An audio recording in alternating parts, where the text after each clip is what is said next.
Good damn afternoon, Americans. Jericho Green here with you once again. Don't forget, follow me on Parler at Jericho Green, and you can still get your green gear 25% off until December 31st, the end of 2020.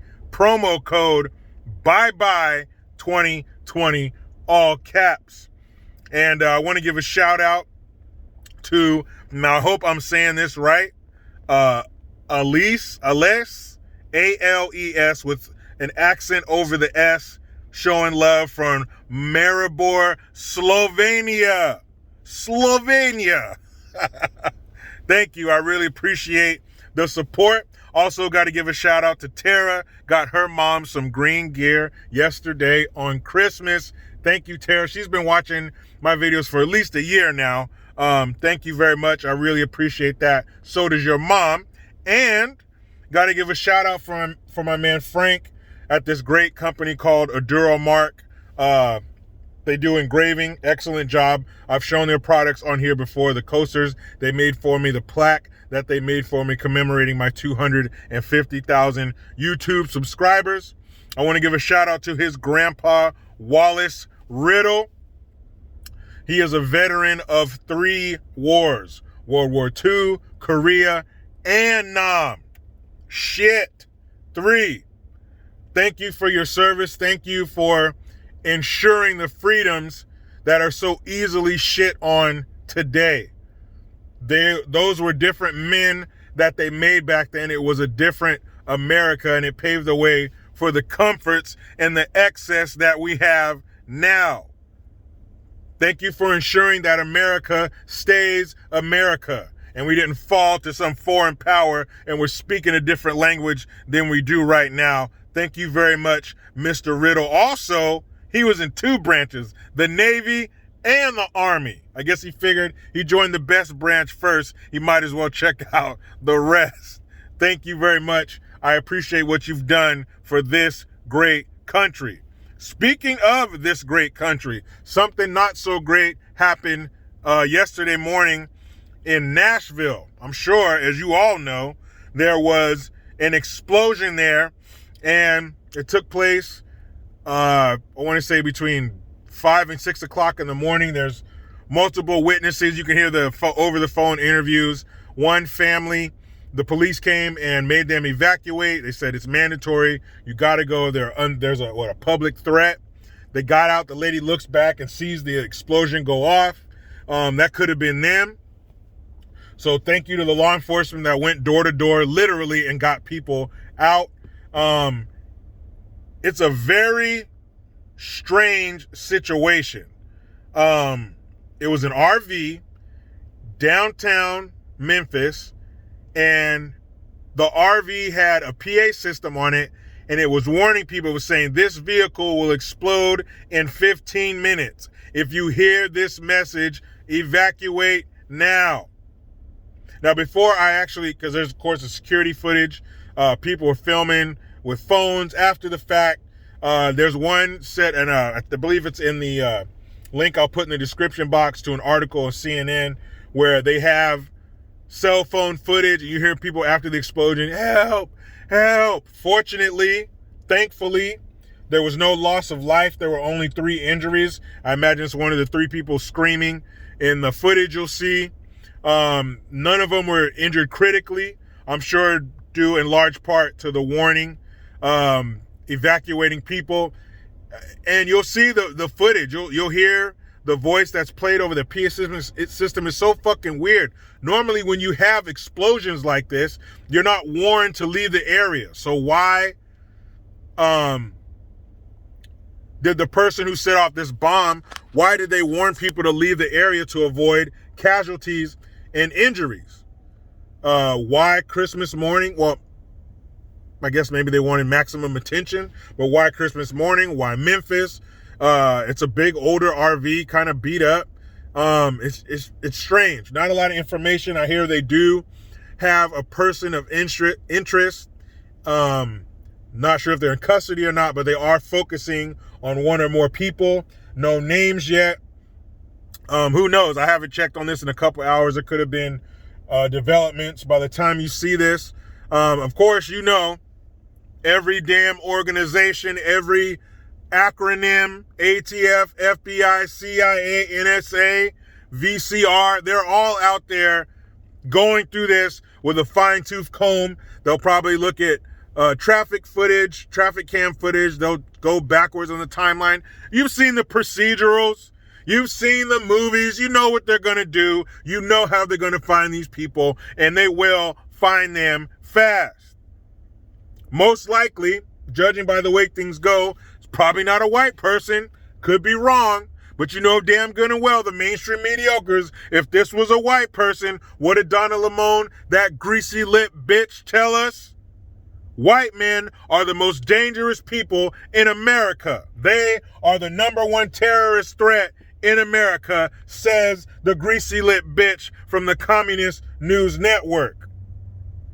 So, I'm assuming it's probably not a white person for that very reason. Again, I could be wrong. Is it some terrorist shit?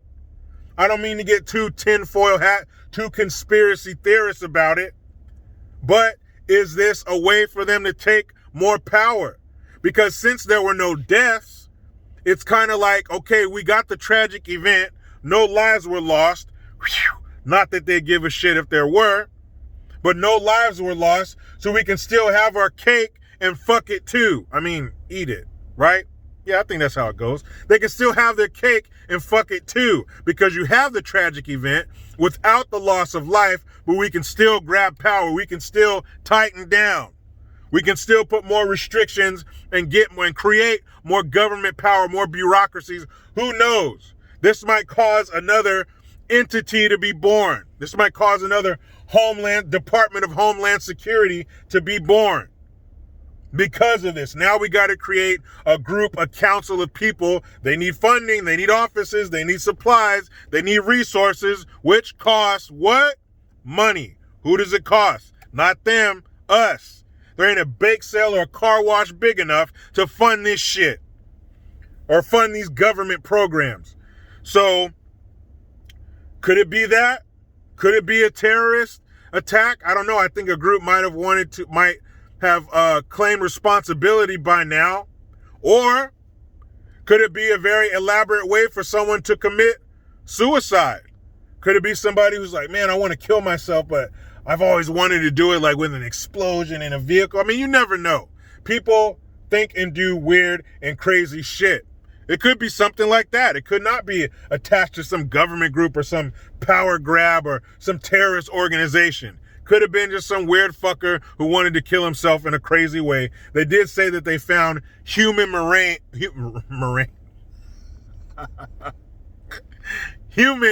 remains at the site of the explosion. So, we don't know yet, but the details I'm sure will be coming out very quickly, especially with all of the acronyms focused on this one event. And yesterday, of course, Christmas. I hope you all had a good day. Whatever you determine a good day is, I hope you had it. I did. We had family. We got together with our family. I won't say how many. I don't want some retroactive COVID squad to see this footage and then come get me after the fact. But we had family at the house for Christmas. Forgive me. My kids, my wife, made out like a bunch of bandits. My kids had a great Christmas. I had great Christmases growing up, but I go a little further. I do more of go the extra mile more than my dad may have. I like to we put flour in front of the fireplace, so we can see. I tell him we put those there to check and see if Santa's real. Because if he's real, when he comes down the chimney, he's going to step in this flour when he steps out to go and put the presents under the tree. Sure enough, Santa, footprints in the flour. There's footprints going to the tree. We got her a surfboard. We put that in the corner and stood it up. So there's footprints going to that. My son wanted this robot. We got that for him. There's footprints going to that. And then footprints going outside to the big gift we put outside. So Santa was busy. He's real. I got the footprints on my living room floor to prove it, but what I do is I take my rain boots, I put them in the flowers, step around the living room. It's a lot of fun for the kids, trying to make good memories for them. I think we did that. But of course, as you know, that's just Christmas, phase one. My mom, she lives out of town. She's coming next week. We're going over to their auntie's house on Monday. So we'll have another trunk full, bed full of presents to bring back home after that. Man, these kids have it good. But it's our duty, our job, to make it as happy as we possibly can, not just through material things, but it's our obligation to try and give our kids as many happy memories as we can, because as we know all too well, you will be doing this adult thing much longer than you're doing the kid thing. So enjoy it. And of course, you know the saying, youth is wasted on the young.